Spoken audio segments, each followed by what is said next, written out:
kayak preman kok berkumis tebal, kemudian Rambut gondrong. rambut gondrong, tapi stylenya itu Tapi stylenya keren loh. keren loh. Jogetnya lagi lebih keren. Welcome to the Mindset Room. Assalamualaikum warahmatullahi wabarakatuh. Di kesempatan kali ini saya sudah kehadiran tamu yang spesial sekali. Apa kabar Bung Iki? Alhamdulillah baik Pak. Sehat? Alhamdulillah sehat. Alhamdulillah. Ya. Aktivitas apa itu kesehariannya sekarang? Ya, untuk aktivitas sekarang itu ya masih fokus kepada keluarga. Keluarga ya. La Santella bagaimana kabar? Alhamdulillah sampai. Saya lihat La Santella di beberapa postingan itu, gemuk ya. Iya. Tambah imut-imut menggemaskan. Untung saya hanya lihat di gambar gitu, di foto dan video. Coba lihat di samping, saya cubit dia. Tapi kita tidak membahas anak kecil ya. Iya. Itu tidak kami membahas hal kecil ya. Oke, tapi intinya dari kecil yang kemudian membesar. Iya. Siapa teman saya saat ini?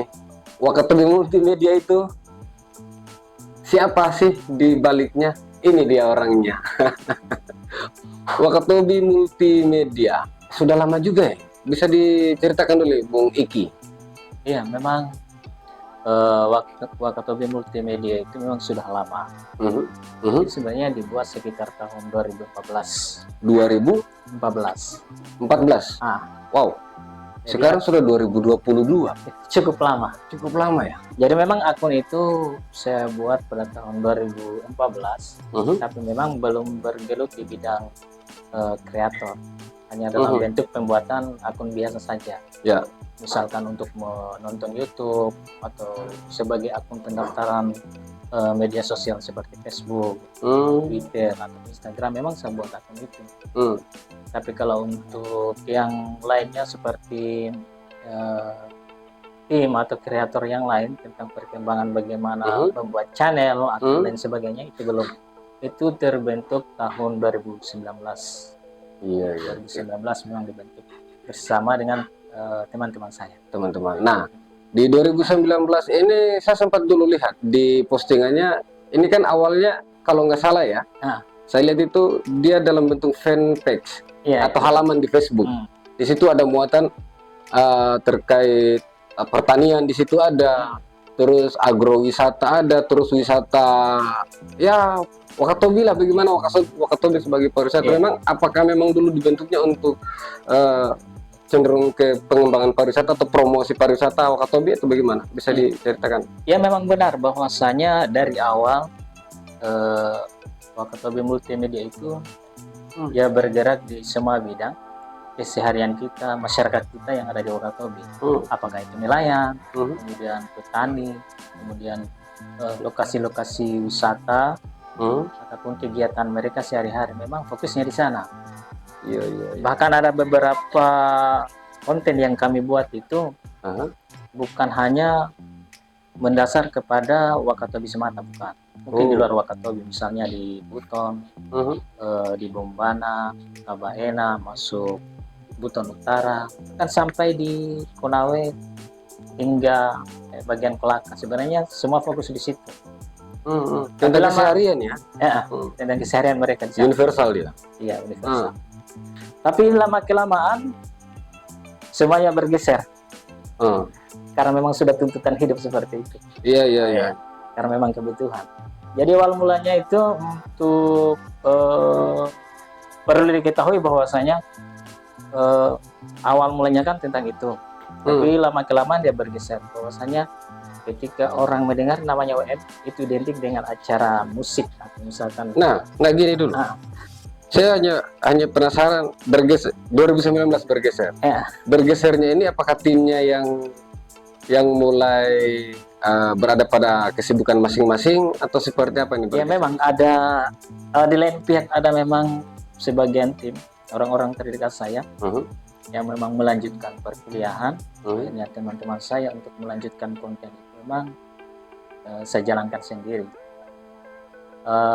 Walaupun pada dasarnya memang ada teman saya yang dari jauh, misalkan dari Kendari, memang satu orang teman saya di sana yang mensupport saya supaya bagaimana Tetap semangat. Bahwasanya bagaimana mengembangkan konten-konten ini sebagai sesuatu konten yang positif, begitu. Sesuai dengan jalurnya, bahwasanya ketika misalkan kita di bagian pariwisata, sampai kapanpun dari awal hingga akhir berarti yang kita harus bahas itu tentang pariwisata. Pertanian berarti pertanian.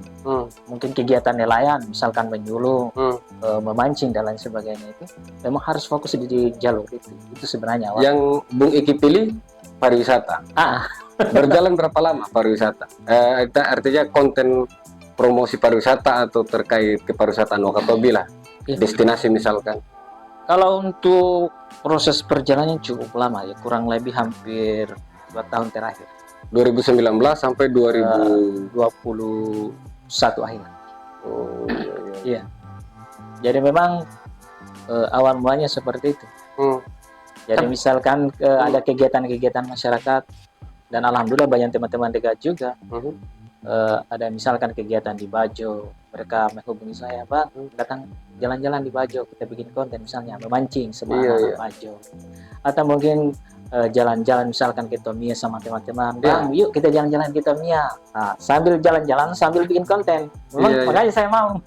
Kalau mungkin tidak ada kegiatan misalkan bikin konten, otomatis kan saya tidak akan membuang waktu ke sana, apalagi membutuhkan budget lagi kan, sana transportasi, belum lagi makannya kita. Tapi saya sudah kondisikan, memang saya sudah siapkan memang bahwa saya ke sana berapa hari, dan yang dibutuhkan berapa banyak, jalur atau misalkan tempat-tempat wisata yang kita akan jalan itu di mana. Memang saya sudah siapkan dari awal dengan teman-teman seperti itu. Ya, berarti kan memang untuk membuat konten pun juga tentu butuh kos, tenaga dan waktu. Apalagi ini terkait konten pariwisata gitu. Iya. Lebih-lebih kan kita ini pengangguran, kita mau cari di mana? Kita mau jalan ke sana. Pemikiran kita, ya dana lah, intinya seperti itu. Iya. Kita tidak pernah dana. Pengangguran, terus ada anak istri di rumah. Tapi memang awal mulanya masih bujang ya? Masih bujang. Pantas saja. Jadi dulu ya masih bujangnya, tapi kalau sekarang pada saat pengambilan gambar video ini sudah ada ini, hati-hati jangan sampai ada yang naksir nih, atau bahkan mantan bisa kembali. Tidak mungkin. Insya Allah saya setia akhir zaman. Oke. Lah sampailah, jaga ini Bapak. Oke. Yang jadi pertanyaan saya, ini nih peralihan dari pariwisata. Tiba-tiba langsung ke joget. Dan yang pertama saya lihat di peralihan, kok Wakatobi Multimedia dari konten-konten pariwisata kok bisa langsung ke acara joget yang langsung viral gitu.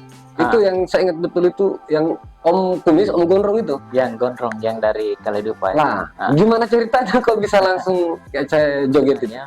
Jadi sebenarnya hanya iseng saya. Belum ada niat untuk membuat konten tentang acara joget. Ya. Walaupun memang secara background latar belakang saya, bahwasanya saya itu di bidang musik. Jadi awal mulanya itu sekitar tahun 2021 akhir, masuk 2022. Ada acara di Peropa, tepatnya di Kaledupa Selatan. Jadi waktu itu saya menghadiri acara tahun baru, tepatnya tanggal 1 ya. Oh iya, biasa kan ramai tuh kalau kita di sini, acara di pantai. Iya. Memang biasanya kalau di pantai Peropa itu ramai. Ya, baru-baru kan viral lagi nih di 2000 menyambut 2023 kan viral sekali, Peropa padat sekali. Kebetulan waktu itu Scorpion musik. Oh, punya adik ya? Punya Bung Eka. Bersama biduanya, kalau tidak salah kemarin itu Waude Mardiana sama Waude Titi. Kebetulan yang hadir ada salah satu momen yang menarik bagi saya, bahwasanya ada satu orang yang memang penampilannya kayak preman begitu. Bukan juga keren, tapi waktu awal itu kayak preman, kok berkumis tebal, kemudian rambut gondrong, tapi stylenya keren loh. Jogetnya lagi lebih keren. Jadi saya tertarik. Tiba-tiba timbul minat, keinginan saya untuk mengambil gambar. Ya, saya ambil gambar. Setelah saya ambil gambar, saya tes, saya post. Pertama saya post di Facebook. Ya, ketika saya post Facebook, ternyata minatnya penonton itu suka dengan stylenya itu. Kok viral begitu? Tiba-tiba langsung viral. Jadi dalam ini, 1 minggu. Sabar dulu. Ini tadi uploadnya langsung ke YouTube atau masih di halaman dulu? Di halaman. Di halaman, di fanpage Wakatobi Multimedia. Ya. Kenapa saya posting di fanpage? Itu sebenarnya tujuannya hanya untuk mengetes saja. Biasanya kalau saya memposting pertama di Facebook, kemudian di YouTube. Saya belum berani di YouTube. Kenapa saya belum berani di YouTube? Karena memang jangan sampai model posting ini dia berubah. Tapi ketika saya posting di Facebook, kok banyak yang nonton. Dalam 7 hari terakhir itu yang nonton sudah jutaan. Kaget saya. 7 hari? 7 hari sudah jutaan. Luar biasa. Hanya karena joget-joget tadi nih? Iya. Om Gondrong ya? Jadi kebetulan, wah kenapa saya tidak coba? Apalagi memang secara finansial kami membutuhkan itu. Iya. Secara finansial. Saya post. Saya post. Jadi saya hubungi saya punya biduan. Supaya saya nyanyikan 1 buah lagu. Dulu itu lagunya kalau tidak salah itu lagu dari Bima. Harunika? Ya, bukan Harunika tapi Babadae. Rahonika. Oh, Rahonika Babadae. Apa tuh? Yang lagi tren-trennya lah kalau untuk biduan-biduannya tahu semua lagunya. Jadi yang pertama itu nyanyi lagu itu di titiknya nyanyi. Kemudian saya edit. Saya edit, saya post. Ketika saya post, justru saya terkagum atau dengan heran kok bisa ya lagu yang kita nyanyikan di luar tiba-tiba viral waktu itu. Memang ini kolaborasi tertentu bahwasanya kami menggunakan lagu yang dari Bima, kemudian musiknya itu musik joget yang digunakan di Wakatobi yang menjadi ciri khas, kemudian dipadukan dengan joget si Gondrong. Iya. Ya setelah saya posting kok viral gitu. Kayaknya dari situ nih, kalau kita posting joget terus ini kemungkinan nanti ini secara finansial pasti akan naik begitu modelnya. Akhirnya saya konsultasi sama teman yang di Kendari. Bagaimana ini bang? Kok viral gitu? Bisa kita posting itu asalkan dia terjadwal dan teratur. Bahwasanya dalam 1 minggu mungkin yang musik atau joget itu 2, yang pariwisata itu 3 atau 4. Jangan ditindis. Yang progresnya kita dari awal, misalnya tentang pariwisata ini jangan sampai ditindis. Tapi lama kelamaan karena mungkin karena mungkin pertama kebutuhan, kemudian yang kedua memang untuk pembuatan konten itu persiapan atau misalkan sesuatu acara joget ini di Wakatobi itu bukan lagi hal yang tidak biasa. Bahwa setiap hari, setiap malam, boleh dikata tiap malam adalah. Akhirnya lama kelamaan tertinggal. Karena kenapa dia tertinggal? Yang konten pariwisata itu, pariwisata ya kita harus makan ongkos, editingnya lama, harus cepat ini. Apalagi kan saya stay-nya kemarin di Kaldupa. Otomatis kan saya ke Tommy harus bawa ongkos lagi, ke Bonong ongkos lagi, ke Wanci ongkos lagi. Tapi kalau misalkan acara musik ini kan setiap hari di Kaldupa ada, Tomia ada. Logikanya gini lah. Binongko ada, lebih-lebih lagi kalau di Wanyuwangi, di Pulau Banyuwangi ini. Logikanya gini, dalam 1 malam misalkan seorang biduan menyanyi 30 lagu, kan 30 konten. Iya. Saya duduk di rumah saya selama 1 bulan itu. Iya. Logikanya gitu tak? Iya. Terus ini tadi, lanjutan Om Kumis tadi nih, yang konten tadi nih, Om Gondrong tadi. Lanjutan dari konten itu langsung karena dalam jangka 7 hari jutaan. Di fanpage langsung di upload ke YouTube ya? Iya, upload di YouTube itu sekitar 1 bulan kemudian baru diupload. Ya, karena memang saya sudah berburu, seperti berburu gurita. Terus memang saya sudah tahu, ternyata viral. Jadi misalnya mulai dari situ misalnya saya fokus di acara joget bahwasanya besok ada acara joget. Bisa komunikasi sama si namanya kan Ane Jamu. sama si Gondrong bahwasanya di mana acara, ada acara besok itu di sini misalkan di Langge atau di Sembano, yuk jalan Berdua? ya, berdua, bukan berdua, biasanya dia jalan sama istrinya, saya juga sendiri, tapi barengan. memang saya ajak memang Pak. Yang bagusnya lagi dia apa namanya suka kalau masuk dalam kamera, karena satu kali saya kasih begini, Bang, biasanya kan saya panggil Bang, bagaimana kalau saya posting ini video tak? Saya bilang begini, posting saja, kalau perlu sampai di Amerika sana ditawin. Iya, jadi semangat juga ya. Iya, dia lebih suka begini. Terus grafik dari penonton tadi ini seperti apa dalam jangka perjalanan tadi? Iya, kalau secara grafik penonton itu sebenarnya menjadi latar belakang saya kenapa beralih. Jujur saja, ketika saya posting masalah tentang keindahan ini sendiri, misalnya keindahan Wakatobi, tempat-tempat pariwisata, tentang kebiasaan-kebiasaan orang Wakatobi itu secara sehari-hari, penonton saya itu minim sekali.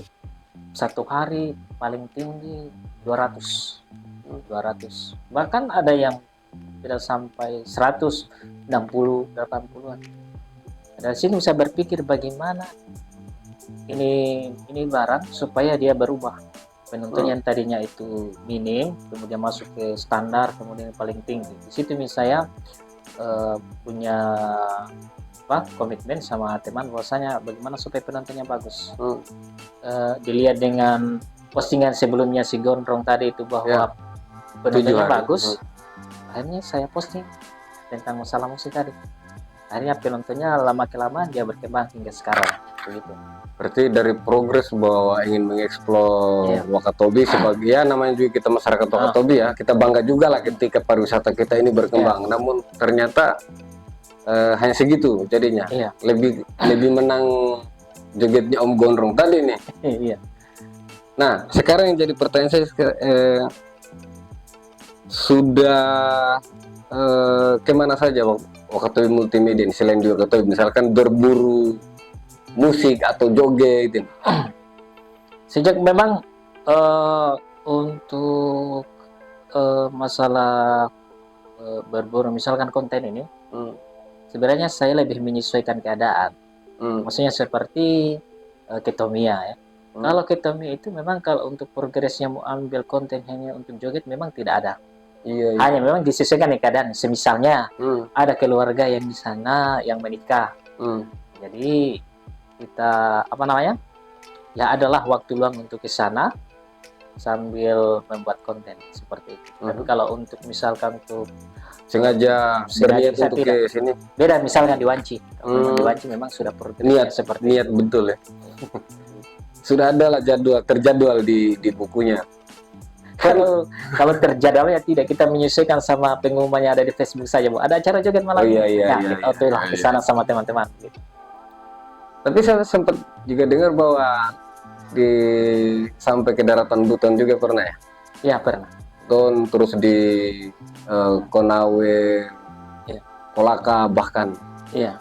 Tapi sebenarnya kalau untuk di bagian Kolaka kemudian Konawe itu sebenarnya ada job. Misalnya ada job teman yang panggil saya sebagai temannya untuk masuk tim. Semisalkan ada misalkan progresnya mereka dari Dinas Pariwisata Provinsi kan, untuk pengambilan gambar, untuk pembuatan film dokumenter atau dokumentasi. Nah, di situ dia panggil saya. Nah, ketika dia panggil saya mau.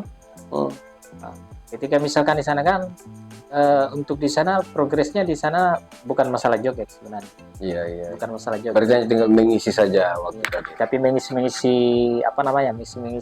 curi-curi konten lah. Tidak mungkin yang utamanya misalkan tentang pariwisatanya yang di Kolaka kita kasih masuk tidak mungkin lah. Kita curi-curi momen. Siapa tahu di situ ada acara lulo, acara musik, atau mungkin kita ambil sesuatu yang di belakang layar. Misalnya kita ambil proses pembuatan film dokumenter misalkan, behind the scene. Ya, behind the scene itu baru kita ambil. Tapi kalau yang utama tidak mungkin kita ambil.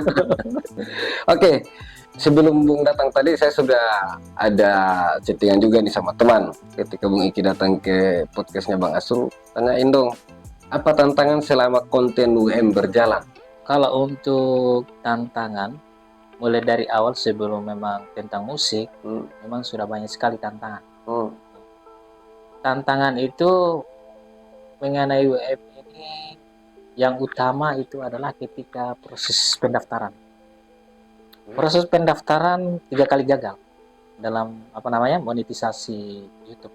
Oh, ini pendaftaran di monetisasinya? Iya, pernah gagal. Bukan hanya itu sendiri, kalau untuk Facebook sering gagal. Jadi dari keseringan itu kita belajar bahwa di mana letak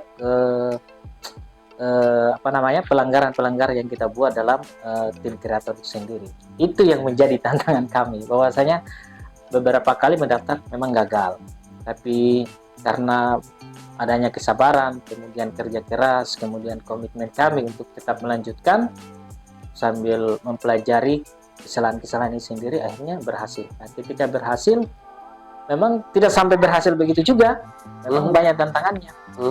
Tantangannya misalkan kalau kita mau ambil tentang perjalanan kami, misalkan ke Buton sampai ke Kabayan, ke Bombana, ya tantangannya banyak sekali, mulai dari medan yang kita lewati, kemudian cuaca waktu itu misalkan keras ombak, itu menjadi tantangan utama tentang pengambilan gambar ini sendiri untuk konten.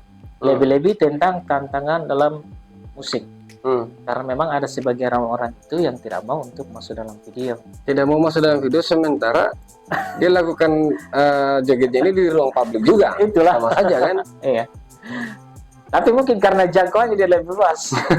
Karena logikanya gini loh, Anda misalkan joget di dalam kompleks tertentu, yang lihat orang itu saja. Iya. Tetapi kalau sudah masuk di media ini, bukan hanya orang di situ yang lihat. Iya. Di luar Sulawesi pun mereka akan lihat. Itulah pentingnya media ya. Iya. Penting sekali media. Bahkan ada satu yang menarik, bahwasanya saya pernah mengajukan suatu survei. Di sini yang menarik. Ya. Saya pernah mengajukan satu survei, bahwasanya yang menariknya adalah ada satu pertanyaan yang pernah saya buat survei di page atau halaman. Ya. Pertanyaan segini, seperti ini. Apa yang Anda ketahui tentang Wakatobi? Apa yang Anda ketahui tentang Wakatobi? Jawaban di situ bermacam-macam. Yang membuat saya prihatin di sini adalah bahwasanya mereka tidak mengenal Wakatobi tentang pariwisatanya, tentang surga bawah laut. Mereka tidak mengenal. Wow. Di sini yang menarik. Ini surveinya di page, di halaman yang saya gunakan. Di komunitas ya? Iya, di komunitas, kemudian komunitas-komunitas tertentu, apakah di komunitas yang ada di Sumatera, di Jawa, di NTT, sampai Papua, kemudian Kalimantan, komunitas. Apa yang Anda ketahui misalkan tentang Wakatobi? Ya. Ada beberapa jawaban. Yang pertama, mereka mengatakan kami tidak mengenal itu Wakatobi. Ya. Yang kedua, Wakatobi itu dikenal dengan acara musik dengan jogetnya. Kemudian yang ketiga, mereka 50-50, maksudnya tidak tahu menau lah begitu tentang Wakatobi ini, tidak.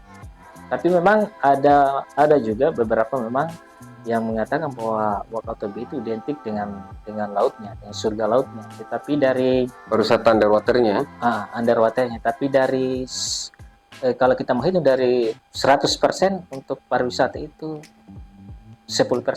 10 ya? Dari 100 10%. Tapi kalau untuk masalah musik masuk di 80. Itu saya bisa jamin. Survei itu dilakukan tahun berapa? Sudah sekitar hampir 1 tahun terakhir. Oh, berarti di 2021 lah. 2021, antara 2021 2022 berarti ya? Iya, memang sudah lama memang. Dan itu hanya itu di komunitas-komunitas yang ada di luar daerah ya? Iya, komunitas di luar daerah. Memang tidak mengenal namanya. Mungkin terkecuali Bung Iki surveinya di travel gitu. Kalau mungkin di travel memang nggak akan mengatakan seperti pariwisata, underwater misalkan. Mungkin ya, itu juga masih mungkin. Karena sampai hari ini kita juga belum ada data terbuka begitu tentang pariwisataan Wakatobi seperti apa ya gitu ya. Setelah Wakatobi Multimedia ini sangat booming dengan penontonnya ya, bermain di angka juta.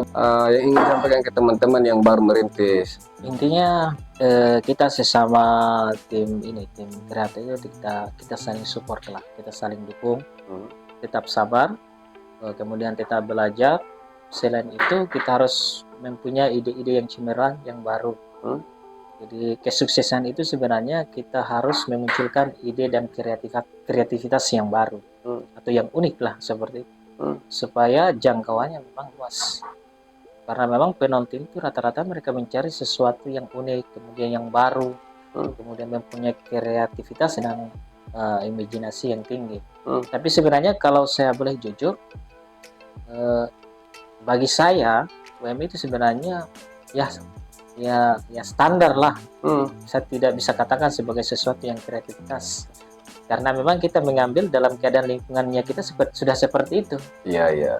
Tapi sebenarnya insya Allah nanti ke depannya kami beserta teman itu ingin membuat sesuatu yang baru, yang kreativitasnya itu yang mempunyai nilai jual tinggi, yang memberikan selain memberikan pengalaman, justru memberikan pendidikan kepada masyarakat yang ada di Wakatobi sendiri, tentang konten-konten yang menginspirasi masyarakat Wakatobi, Sulawesi Tenggara, yang pada umumnya Indonesia yang ada. Intinya seperti itulah, untuk memberikan inspirasi kepada masyarakat Wakatobi. Saya sebenarnya penasaran ingin masuk ke wilayah monetisasi tadi, tapi nggak boleh. Itu masalah privasi. Nggak boleh, bro. Nanti kalau yang ingin tahu nantilah. Bung Iki nanti di sini ada Instagramnya, ada Facebooknya, dan juga YouTube-nya. Nanti munculnya. Di situ tuh. Itu tuh. Lengkap itu. Facebook, Instagram, dan juga YouTube. Oke, terima kasih Bung Iki atas kehadirannya di Asrul Podcast. Senang sekali. Nanti kita akan berjumpa lagi ya, harapan kita untuk membahas tentu bagaimana agar kita sama-sama berkembang lah ya. Bagaimana juga supaya kita sesama sivitas multimedia kurang lebihnya begitu barangkali ya, karena kita hobinya senang bagaimana agar daerah kita juga bisa dikenali, bukan hanya jogetnya, bukan hanya pariwisatanya, tapi mungkin masih banyak hal-hal yang memang juga merupakan peluang untuk kita semua dari ide-ide cemerlang tadi. Memang ada beberapa hal memang yang harus dikembangkan. Bukan hanya tentang masalah musik itu sendiri. Bisa juga kita kembangkan tentang masalah tradisi, budaya, kegiatan kita sehari-hari. Itu sebenarnya bisa dikembangkan dengan ide-ide dan kreativitas yang lebih mumpuni, yang lebih baru, yang mungkin kita ciptakan sesuatu yang berbeda dengan yang lain. Itu sebenarnya yang perlu yang perlu saya sampaikan kepada pemirsa Asrul. Ya, kurang lebih begitulah. Sampai jumpa. Assalamualaikum warahmatullahi wabarakatuh. Waalaikumsalam.